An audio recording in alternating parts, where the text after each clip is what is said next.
The US dollar may be our currency, but it is your problem. Those are the words that were famously said by then Secretary of the US Treasury John Connelly back in the early 1970s after the United States had broken the Bretton Woods Agreement and had severed the tie of the US dollar to gold. And he said this to his global counterparts at a meeting in Rome, Italy, as they were very upset after the United States reneged on its commitment to exchange dollars for gold. But in many ways, John Connelly was right. And at the time, the rest of the world had the choice to move on to another system, stop using the dollar, or perhaps even go back to gold themselves without the United States being involved. But they didn't. And the reason they didn't is because the dollar was their problem. And it wasn't as easy to do as they thought it might be. And as a result, they stayed with the dollar. And it is for that reason that the dollar is such a big part of my overall framework. In the 50 years since Connelly first said those words, the dollar has not only remained a problem for the rest of the world, it has grown to be an exponentially bigger problem for the rest of the world. And I would argue that those words have never been truer than they are today. Now, you guys have heard me say for years now why the dollar is so important and why the rest of the world can't ignore it.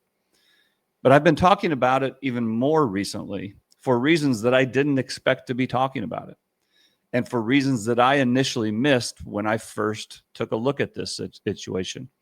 And the situation is the proliferation and the growth of US dollar stablecoins.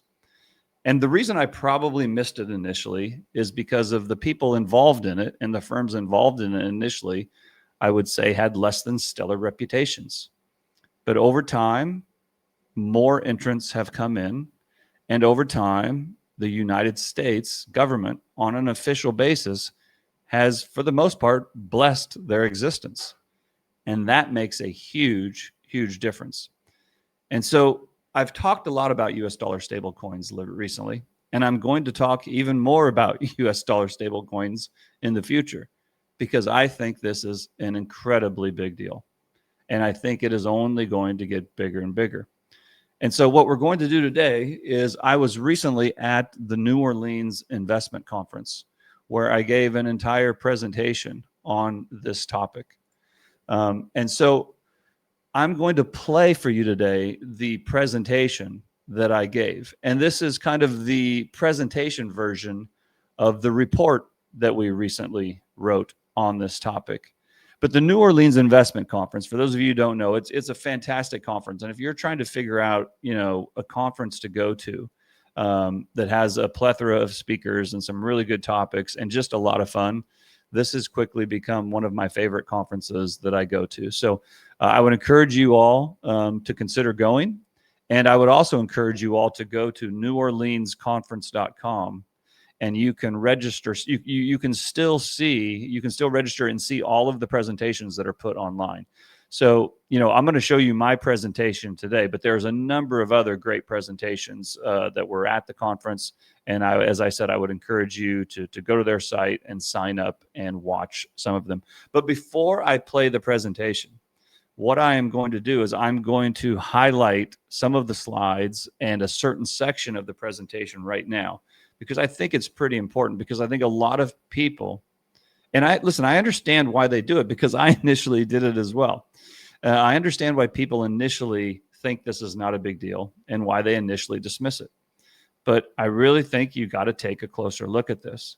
And I think a lot of the arguments against US dollar stablecoins working are wrong. The arguments given why they will not work, I believe, are wrong. And so that's what I'm going to focus on right here at the beginning. I'm going to address a number of the arguments against US dollar stablecoins, and then that is going to lead into the presentation. So the main arguments that you get when you start talking about these are that, why would you want a US dollar stablecoin? Fiat, it's just another form of fiat. Fiat gets debased and the US dollar is losing purchasing power. Why would you want to hold this? That's one of the arguments. The other argument is that de-dollarization is underway, and there is no longer global demand for US dollars. So the rest of the world is not going to hold these US dollars, regardless of whether it's physical cash, whether it's a checking account, whether it's a physical US dollar bill, or whether it's one of these stable coins. Another argument that is very popular is nobody will want them because they don't pay any interest. Why would you want to hold something that doesn't pay interest? The next argument is often the return of gold, and gold has had a fantastic year. Central banks are buying it. It is returning as the global reserve asset, and as a result, you don't need US dollars. And then finally, the other argument is that other countries will launch their own stable coins, and that will deter or put a dampener on the rise of US dollar stable coins on a global basis. So let me just walk through these quickly. And I'm not going to spend a lot of time on each, but I'm just going to give you the quick answer to why each of these is wrong, basically. At the end of the day, the debasement of the US dollar, yes, that is true. Fiat currency gets debased. This is not a new discovery. Fiat currency is designed to lose value, and that is what it does. But this is not an argument for the US dollar competing with perfection. This is an argument for the US dollar competing with other fiat currencies. And the reality is, whether you like it or don't like it, I don't even necessarily like it, but whether you like it or not, the US dollar dominates all other fiat, and it sits at the global hierarchy of the financial pyramid of the monetary system. So the idea that the United States fiat is not going to be used, but these other currencies are going to be used, it's just silly to even entertain that idea, to be quite honest. So if you think all fiat is going away, that's a completely different argument than the dollar competing with other fiat. So that's number one. Number two is the whole de-dollarization narrative. The whole de-dollarization narrative is largely a mirage. Sure, it happens at the margins here or there, but on a systematic basis, the United States dollar has never been more important to the global economy than it is today.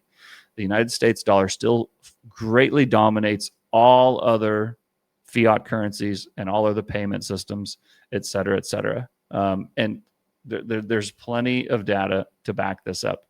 You might not like it, but this is just the way it is. The other argument is that they don't pay interest. Why would I want to hold on to something that doesn't pay interest? The ironic thing is I often hear this from people who are advocates of gold, which doesn't pay any interest. Not typically anyway. There actually are ways to get gold to pay interest. One of them is monetary metals, which is one you've heard me talk about a lot of times. But in general, gold doesn't pay any interest. And as a result, people will say that's a reason not to own gold. But to give that a reason not to own the US dollar or not to own US dollar stablecoins, that doesn't make a lot of sense either, because most of the world's money doesn't earn a yield anyway, whether it's because it's in cash, whether it's because it's in a checking account, whether it's already in some kind of a form of digital or mobile money. And again, money is not necessarily supposed to hold its value or gain in value. That is not its function. The function is utility, not return. The reason we invest is because money or fiat currency doesn't hold value. But holding money and holding assets, again, these are two different things. You can make the argument that it's more important to hold an asset than hold money, and I won't argue too much with you. That's absolutely true. But these are two primary different roles. One is function, and the other is return. And US dollars function is not return.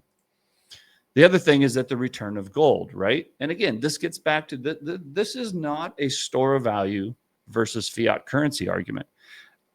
I think we all know that fiat currency is a bad store of value. And again, that is why we own assets. And the fact that gold has been rising versus US treasuries as a percent of central bank balance sheets is an indication of that they know this as well. And they don't want to necessarily hold on to all of their own fiat currencies.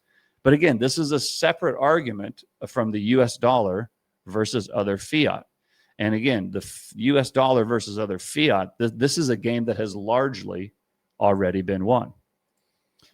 The final argument is that these other countries will launch their own stablecoins. And as a result, there won't be any demand for US dollars. But this is kind of silly on the face because there's already huge demand for dollars outside the United States, even though there's other currencies outside the United States.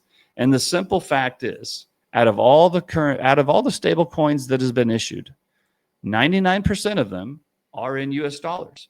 And there are euro stablecoins. There are gold stablecoins. There are a number of different types of stablecoins out there, but 99% of them sit backed by US dollars. And this is not because the only US dollar stablecoins are offered. This is the market responding to demand. There is so much demand for US dollar stablecoins that is what the market provides. So this chart right here actually proves that there's more demand for US dollar stablecoins than there is for any other stablecoin. And it is on an order of magnitude so great, it's almost not even worth mentioning. Essentially, at the end of the day, all of these arguments are just really a strategic misunderstanding of what the competition is. And they all kind of share the same blind spot. They all assume that these US dollar stablecoins have to compete with perfection rather than competing with other weaknesses. And those other weaknesses are the other fiat currencies. The US dollar is not preferred because it's a great currency, and it's not preferred because it never depreciates. It's preferred because every other fiat alternative depreciates faster, collapses sooner, and settles less reliably. And this is the real foundation of that hierarchy pyramid that I showed you earlier. A system where power is relative, not absolute. And stablecoins extend that relatively into the digital domain. They make the hardest fiat in the world accessible to anyone with a phone, and it turns the dollar from a national instrument into a public good for the whole world. Where Americans see inflation, the rest of the world sees stability. And when the world votes with its savings, it still votes for the US dollar. And that is very easily backed up by data. So with that as the main arguments against why, my comeback to the arguments against why stable coins won't work, I'm now going to move into the presentation. But, you know, again, we wrote a report on this that details all of this.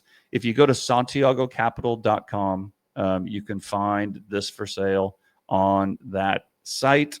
You can also subscribe to our overall research if you go to research.santiagocapital.com.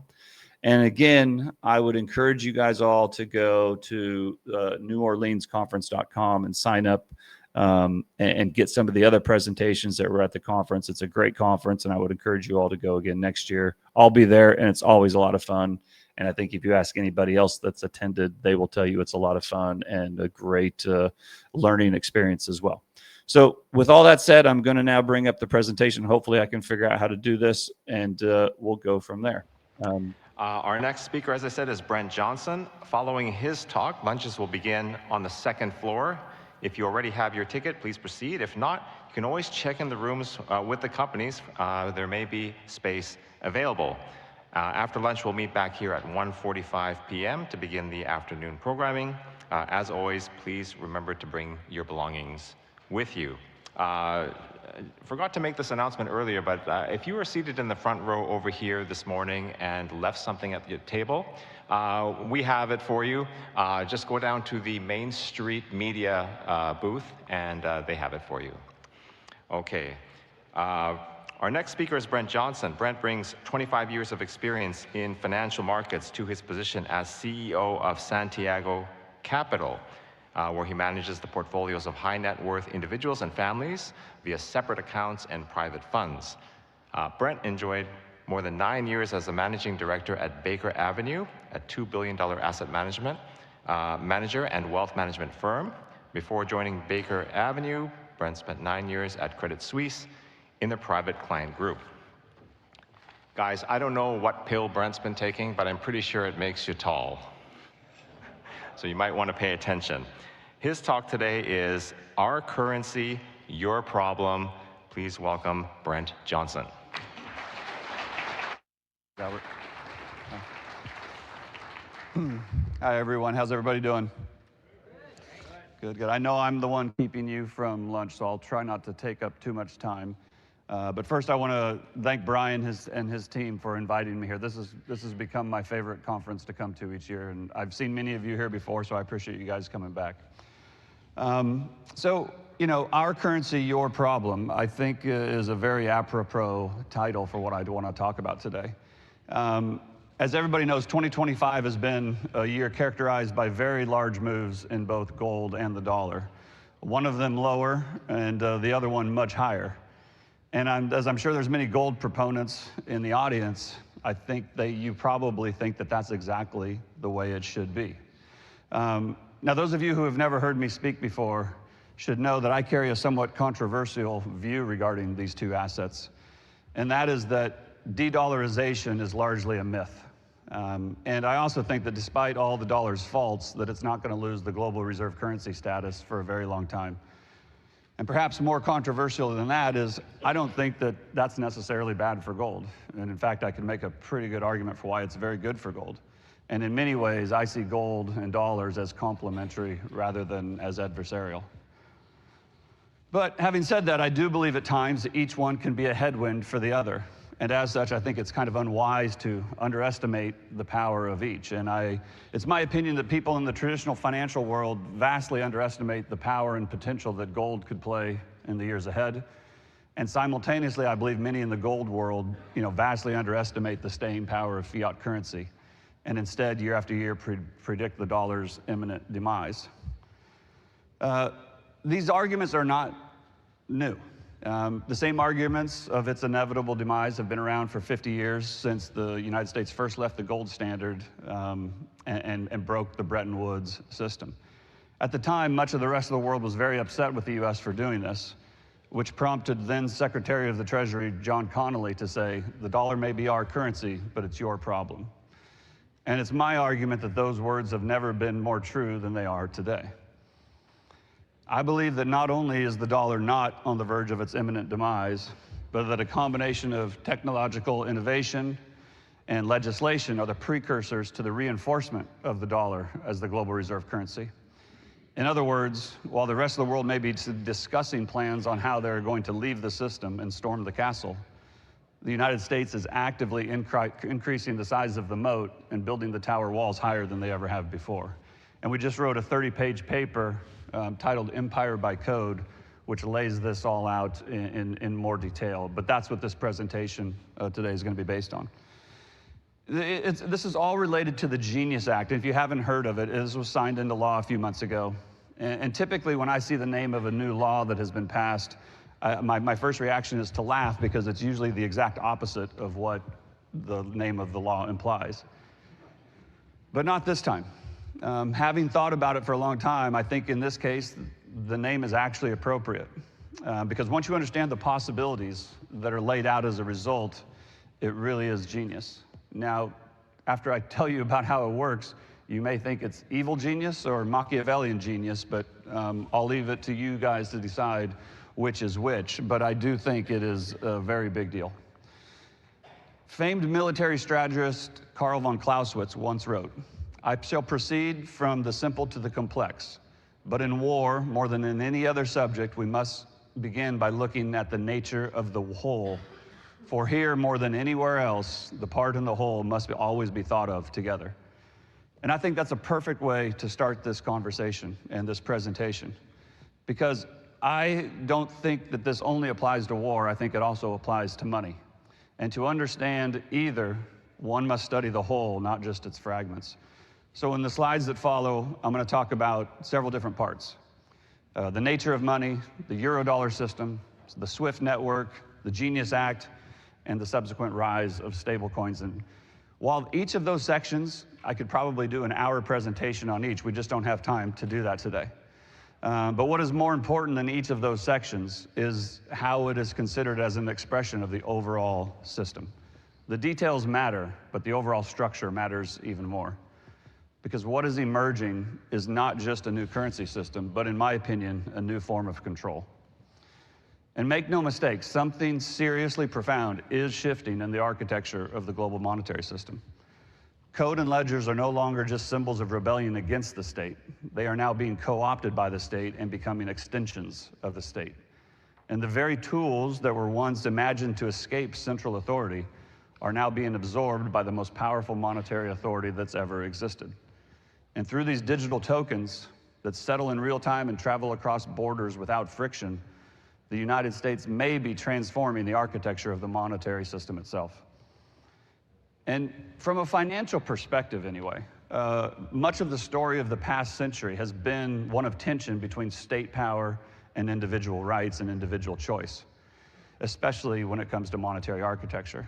The Eurodollar system, which is a system of dollars that trades outside the United States, demonstrated that private markets can create money beyond the reach of US national regulators. And Bitcoin proved that software alone could issue and verify value without the need for a central authority to do so. However, we believe that this private innovation and state power are converging into a single monetary system. US dollar stablecoins have the potential to fuse the borderless efficiency of crypto with the enforceability of state power. In other words, rather than the US being disrupted, we think the US is in the process of disrupting itself and subjugating everyone else. Where the SWIFT system gave partial control to the United States, a US dollar stablecoin system could give full design-level control to the United States. To put it bluntly, we believe state-sponsored US dollar stablecoins could be as transformational to the global monetary system as leaving Bretton Woods and abandoning the gold standard was 50 years ago. So, as a little bit of background, stablecoins are a type of cryptocurrency. The difference is that these currencies are not trying to design or provide a value of their own. They're linking the coin to something else that has value. In this case, we're talking about a US dollar stablecoin, but you could have a gold stablecoin, you could have a copper stablecoin, you could theoretically have a real estate stablecoin, but the stablecoins are a digital representation of another asset. And some are collateralized by currencies themselves. That's what we're talking about today, about US dollar. Many things could be done this way. Peter earlier was talking about a gold stablecoin. You could have its, a stablecoin that's also linked to another currency or another commodity. But with regard to US dollar stablecoins, some have highlighted the need for reserves by these issuers to create a new steady bid for short-term treasuries, and that this demand will help the Treasury fund its persistent deficits and at the short end of the curve while waiting for interest rates on the long end of the curve to fall lower. And while we agree that this is probably true at the margin, we think this is a rather small benefit to this new stablecoin system. And I think the focus of US fiscal funding completely misses the real strategic value that the official US dollar stablecoin could give to the United States. Beyond funding, we see that the real importance lies in extending US monetary reach globally via digital code. To put it more clearly, the true significance of this system lies not in the marginal cost of funding for the government, but in the quiet transformation of money itself into a system of soft control on a global basis. One that is capable of extending the privileges of dollar sovereignty into every corner of the globe that has an internet connection and chooses to adopt this token rather than their local currency as money. But that then brings into a widely debated question, specifically, what is money? Now, if you guys were here last year, I gave an entire presentation on what is money. Many of us agreed that the definition that we liked the most was the most marketable commodity which extinguishes debt and that has been chosen by free market forces. Who likes this definition of money? Okay, handful of people. But then we also said in the real world, governments do exist. So while we would like it to be kind of this libertarian, utopian, free market chosen token, governments are going to throw their weight around. And since we don't actually live in this free market, money is ultimately what the government tells us it is. Or perhaps it is some combination of the two. And I have long argued that it's fine to have one's personal beliefs and what we would like to see, but it's extremely important to temper these personal beliefs with situational awareness. And if you're in an environment with a dominant local power, let's just use prison as an example, the biggest, toughest guy tells you that cigarettes are money. Who here is going to go up and lecture him on the powers of efficiencies and free market dynamics? Any takers? Yeah. Last year I said my favorite idea for a reality show was to have Peter Schiff go into prison and explain this to them, but I don't think Peter would like that. I certainly wouldn't want to do it either. But regardless of which camp you're in, I think money and power are inseparable. Napoleon, who knows a thing or two about power, had this to say about it. He said, there's only one thing in this world, and that is to keep acquiring money, power, and more power. All the rest is meaningless. Now, even if you or I happen to disagree with Napoleon on this, Napoleon was a pretty successful guy in his own right, and he knew a thing or two about power. And I would argue that governments do agree with him, even if you and I do not.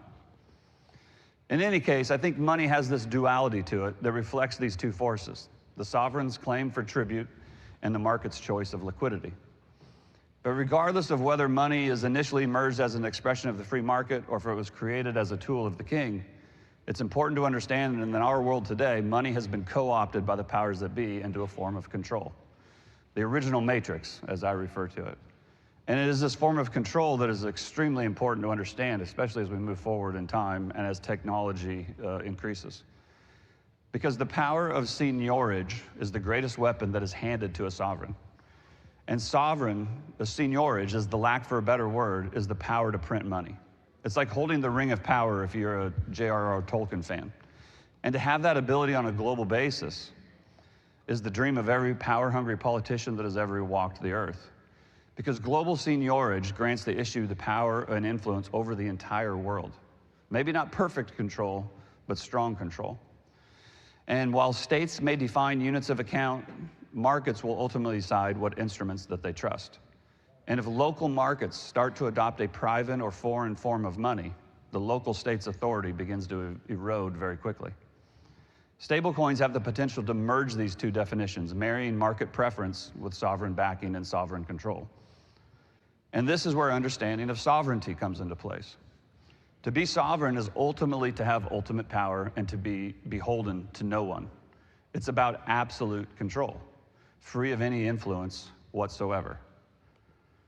Now what this means is you cannot be sovereign if you are beholden to a money that you cannot control, because then you are subjugated to that form of money. Sovereignty in monetary terms is the capacity of a local government to issue, manage, and enforce a unit of account without being subject to an external force. Dependence on a money one cannot control equals at least partial subjugation. And as such, a globally adopted US dollar stablecoin would lead to a loss of credibility in local currencies and thus into a loss of absolute sovereignty for local domestic governments. We've seen this play out before. This is actually not new. And with the rise of the Eurodollar market post-World War II. These Eurodollars originated as offshore holdings of US dollar balances that were outside of US regulatory reach. But despite being outside of US regulatory reach, the rise of the market has allowed US policy to at least partially influence the global liquidity associated with the Eurodollar market, albeit not direct control. And as such, it has provided the US both a weapon that it can use, but also exposed a vulnerability to the United States. Because this market is, in essence, leverage without supervision and regulation. In 2022, the Bank of International Settlements put out a report detailing the explosion of the US dollar credit on a global basis that had been extended through this Eurodollar market, while highlighting an $80 trillion blind spot due to off-balance sheet FX swaps. And this is $80 trillion that the rest of the world owes to each other in US dollars. They do not owe it to the United States. This is credit that has been extended outside the United States by an outside entity to another outside entity. And while these numbers are astronomical, the important thing to take away is that this is a non-US issue. It affects the United States, but this is, again, amongst the rest of the world. In other words, their monetary sovereignty, because this is all based on US dollars, is already in question. Furthermore, the United States has been making efforts to bring this Eurodollar monster, which nobody can currently control, to the extent possible, back under US control. For example, LIBOR, which stands for the London Interbank Offered Rate, began back in the 60s as a way for London banks to standardize the interest rate for the loans and the credit that was extended in this euro-dollar market. It provided a common benchmark to price trillions of global loans, bonds, and derivatives. And over time, LIBOR kind of became the global heartbeat of global finance, but it was based in London. And after decades of reliance on LIBOR, US regulators finally moved to replace it and move it back under direct US control. They introduced SOFR, which stands for Secured Overnight Financing Rate, based on actual transactions in the US Treasury repo market rather than a group of bankers in London. And by shifting the global benchmark for dollar credit from London back to the United States, the US effectively brought dollar rate setting back under its own regulatory and sovereign control. This LIBOR to SOFR transition symbolizes Washington's effort to reclaim control over this large euro-dollar market. In order to understand the traditional eurodollar's rails or plumbing through which all of these euro-dollar transactions would take place, we first need to understand the SWIFT system. SWIFT was created in the 1970s by a consortium of these European banks that were extending US dollar credit to each other as a way to replace slow and error-prone telex messages with a secure, standardized global settlement system that could be done kind of on a daily basis and across borders. It doesn't actually move the money itself. What it does is it helps these banks come to a standardized way to settle the trillions of dollars of transactions in US dollars that take place outside the United States on a daily basis. And over time, this SWIFT system kind of became the central nervous system of global finance, giving regulators, especially those in the United States, unmatched visibility and leverage over international money flows. Now, again, they had some control and some leverage, but not perfect control and not perfect leverage. And as anybody who ever has had a position of control knows, you want to have perfect control. You don't like having the ability for things to go out of your control. And so post 9/11, the US leveraged this Swiss system via the Terrorist Finance Tracking Program. And this is a great book. If anybody's interested in this topic, I would recommend reading this book. This is written by a guy named Juan Zarate, who was a Treasury employee and worked in this Terrorist Finance Tracking Program. But in this system, the US Treasury weaponized compliance and sanctions to help achieve US geopolitical objectives. But SWIFT still remains a European system. And while the US can influence it, it does not fully control it. And again, to be truly sovereign, one must be in full control. US dollar stablecoins could potentially replace US dependence on SWIFT with the development of a new programmable and very transparent American system of monetary rails or plumbing, however you would like to categorize that. So a US dollar stablecoin has the ability to extend the US dollar's reach invisibly, replacing Eurodollar plumbing with newly developed code. The possibility that a widely adopted US dollar stablecoin could be used to accelerate dollarization of non-US economies raises existential questions about what that non-US country's national monetary economy really is. And with the ability to take aim at various dimensions of financial sovereignty, we do not believe it would be hyperbole to name a US dollar stablecoin as a stealth weapon of empire. As adoption of US dollar stablecoins spreads, domestic control weakens where these US dollar stablecoins circulate. And using money as a weapon is not some hypothetical concept that I just made up in my office one day. The United States military and wider governmental apparatus have long recognized money as an operational instrument in conflict and stabilization operations. Doctrinal handbooks and commander's guides produced for operations in Iraq and Afghanistan formalized the idea of money as a tool to shape local economies, influence populations, and achieve tactical and strategic objectives. Stablecoins have the potential to become the digital heirs of that doctrine, projection through liquidity rather than military force. If a local economy comes to price goods, pay wages, and denominate contracts in a foreign-pegged token, the practical authority of that domestic state is vastly diminished. The process by which a stablecoin steals that control is incremental and market-driven. It's not necessarily violent or overt. First, the token gains traction because it offers lower friction, faster settlement, cheaper cross-border transfers, and easier access to global markets. Firms that export or import or hire and find commercial logic in aligning with the most conventional settlement medium. Payrolls become denominated in the token, reserves are maintained in that token, and fiscal policies, and private contracts start to get denominated in that token. As a result, the domestic central bank then faces a stark choice. It can try to restore confidence in the local currency, either by new regulations or painful fiscal policies or even capital controls, or it can accept the slow erosion of monetary sovereignty as private foreign denominated stablecoins become the new practical means of exchange.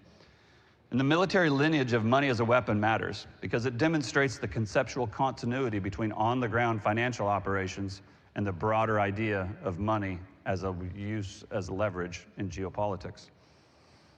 And that brings us back to the Genius Act. In 2023, members of the US Congress introduced the Guaranteeing Reserves of Uniquely Issued Stablecoins Act as a concept. To many observers, even me at the time, I totally missed it at the time. It's only subsequently when I did a bunch of research on it that it started to become more clear. But initially, it looked like a technical regulatory effort meant to protect consumers and strengthen oversight. In reality, we believe it to be something much more ambitious. We think it's an attempt to fold the digital dollar frontier into a formal structure of US monetary power. We believe the Genius Act is Washington's preemptive move to make sure that a second Eurodollar system that would develop in the crypto cyberspace would fall under their jurisdiction and their control. And to that end, the Genius Act requires stablecoins hold full reserves in cash or short-term treasuries, which fall under the US supervision. It prevents a second Eurodollar problem by keeping digital dollars under US financial control and jurisdiction.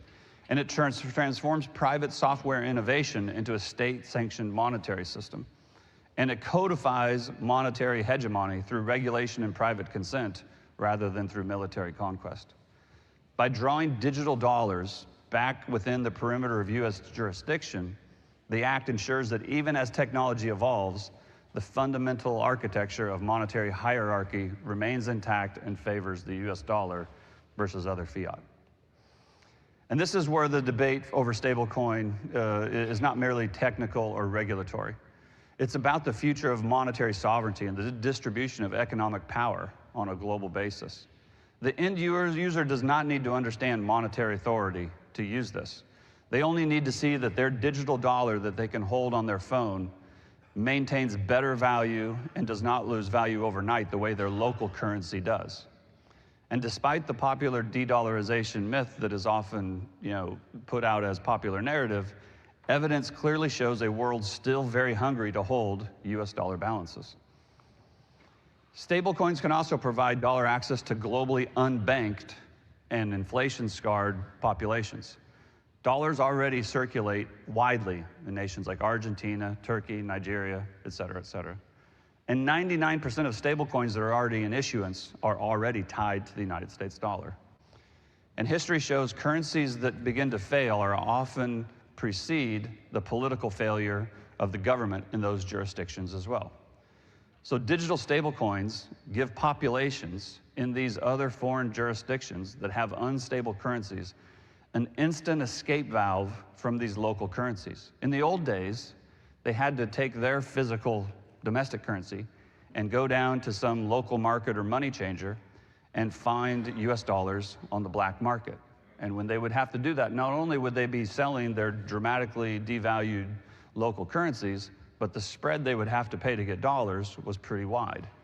Now, they can just use their phone, if they have an internet connection, push a button and hold a US dollar balance. And there's very little that their government can do to stop them.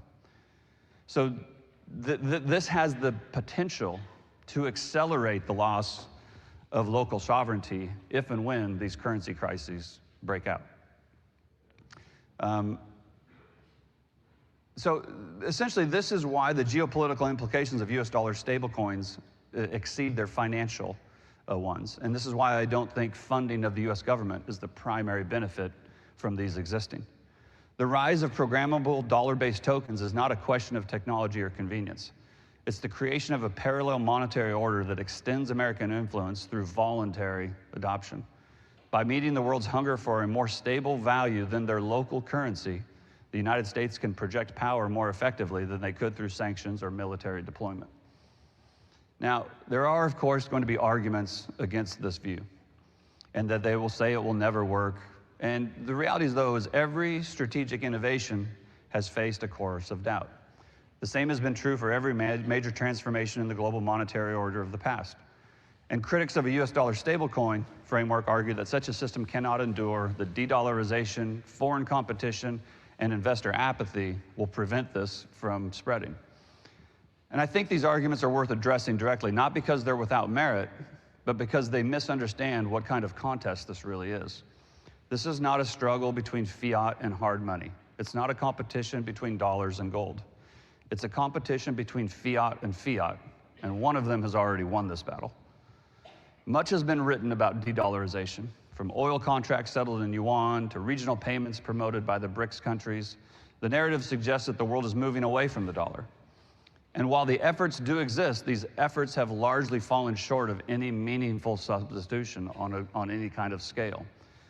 Trade and reserves remain overwhelmingly denominated in dollars because no other fiat offers comparable liquidity, depth, and legal clarity. Even those nations seeking independence from the system still continue to price their wealth in it. And the US dollar stablecoin does not weaken this US dollar structure, it reinforces it. Another objection is that the stablecoins will not be able to attract sustained demand because by law they pay no interest. Why would you hold on to something that doesn't give you a dividend? This argument mistakes the nature of the instrument. Stablecoins are not investments, they're liquidity tools. Most of the world's money does not earn yield. Most of it sits in cash or checking accounts or even some kind of a mobile form of money. Their function is utility. Their function is not return. And more importantly, stablecoins exist within the current fiat hierarchy. Their users are not choosing between a stablecoin and a treasury bond or a piece of gold. They're choosing between a stablecoin and a local currency that often loses double digits of value every year. In that comparison, a zero-yield dollar token to many foreigners is seen as a high-yield asset, and stablecoins offer efficiency that regular dollars do not.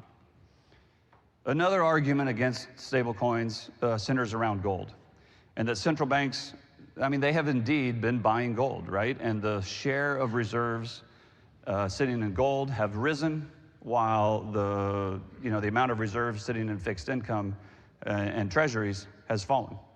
Now, we're strong believers in gold, and we believe the cornerstone of every portfolio, whether you're an individual or your institution, should be in gold.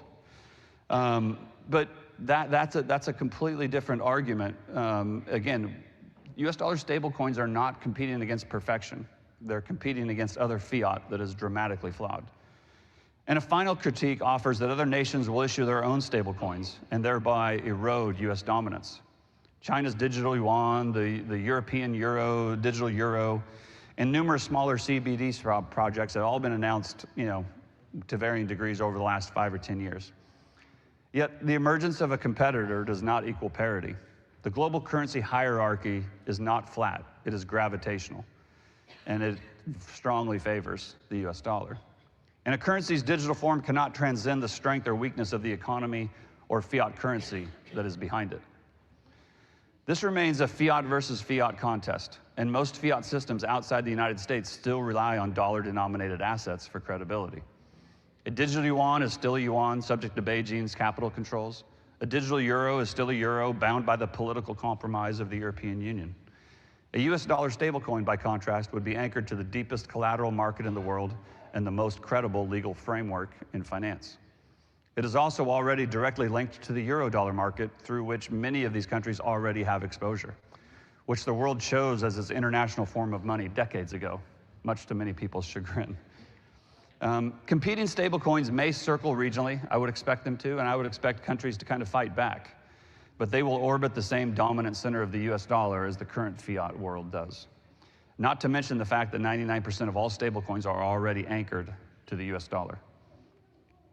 In summary, all 4 of the objections against the US dollar stablecoin success kind of share the same blind spot. They assume that stablecoins must compete against perfection rather than against other weakness. The US dollar is not strong because it never depreciates. It's strong because every other fiat falls even more. And this is the real foundation of fiat hierarchy, a system where power is relative, it's not absolute. And stablecoins extend that relatively into the digital form, which is quicker, faster, cheaper, and more efficient. And finally, we Americans see the US dollar as flawed and inflationary, much of the rest of the world sees it as strong and stable. In summary, stablecoins are a technological innovation with profound economic uses. They fuse the logic of the Eurodollar market with the precision of software. The Eurodollar network extended America's influence by allowing offshore banks to create US dollar liabilities while still anchoring global finance to the dollar's foundation. As stablecoins are adopted, foreign governments can set domestic interest rates, put up new policies in order to try to keep their local currency from losing traction. But as this happens, the demand will flow elsewhere. Tax collection, seigniorage, and liquidity provisions, all the levers of modern statecraft, begin to slip away. And history has shown that any transitions are rarely reversible once the public abandons the national unit of account. And this is the quiet genius of the new system. Like the Eurodollar system, it's spread voluntarily. No army demanded its use, no fleet protects it, and yet it advances faster than any physical empire in history could. And the best weapon that any country has is the one that never has to be physically deployed. And we think that could actually be exactly what a US dollar stablecoin provides. So if you like what I've talked about today, or if you don't like what I've talked about today and you want to find out why I'm wrong on all of this stuff, you can subscribe to our research on Substack. If you go to research.santiagocapital.com, we write and talk about this stuff, this type of stuff quite often. And here is a QR code for the written report that goes with the speech that I gave today. So if you're not interested in a full subscription, but you want just the report, you can scan that and you can take you to our website. And I'll be around all afternoon, and if anybody wants to discuss or ask questions. Thank you for listening. Thanks.